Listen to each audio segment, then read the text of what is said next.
If you had to make a list of why people should choose Utah to make a movie, what would be on it? Well, one thing to consider would have to be the scenery. Utah has some of the most iconic landscapes in the entire United States, perhaps the world, or maybe even the universe. Doesn't matter what backdrop you want for your movie scene, Utah is likely to have a real landscape that will fit the bill. Another would have to be proximity. You can cross the state from one end to the other in a period of 7 short hours. Most landscapes, from alpine to the surface of another planet, are within 2 hours of each other. A modern city and a small town from the turn of the 20th century, not even 30 minutes apart. You would also have to include a willing labor force. Utah is a right-to-work state, meaning that film producers can choose to use union or non-union labor force. There are 5 universities and 2 community colleges offering courses in filmmaking across the state, each with a long list of graduates.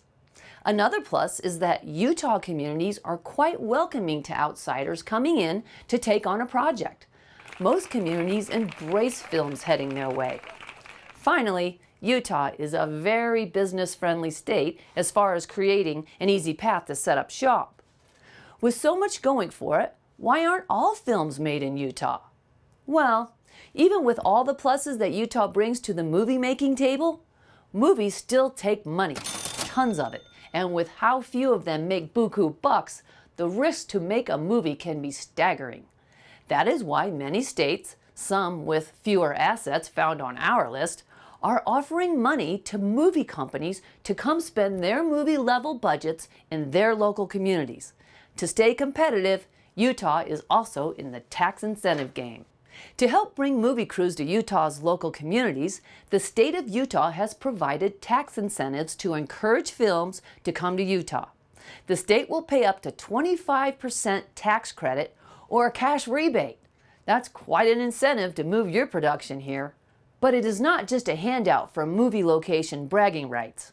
There are also strings attached to that money to ensure that Utah benefits from being the on-location capital of the world. As an example, to qualify for the incentive, the production has to use a percentage of Utah crew members on the production staff and spend a good amount of the budget on Utah goods and services. These strings prove to be a windfall for local communities when a movie does get that green light to film. Think about it. Sometimes a crew of a few hundred people shows up to shoot in a certain location. These people need a place to sleep, eat, and places to relax on the little time that they do have off. The locations also get notoriety and exposure for filming a movie in their town. Exposure that can lead to new tourist dollars in the future.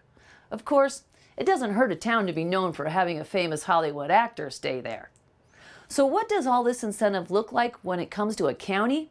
We will find out when Chad comes back to talk to the state and a local county film commission on the county seat.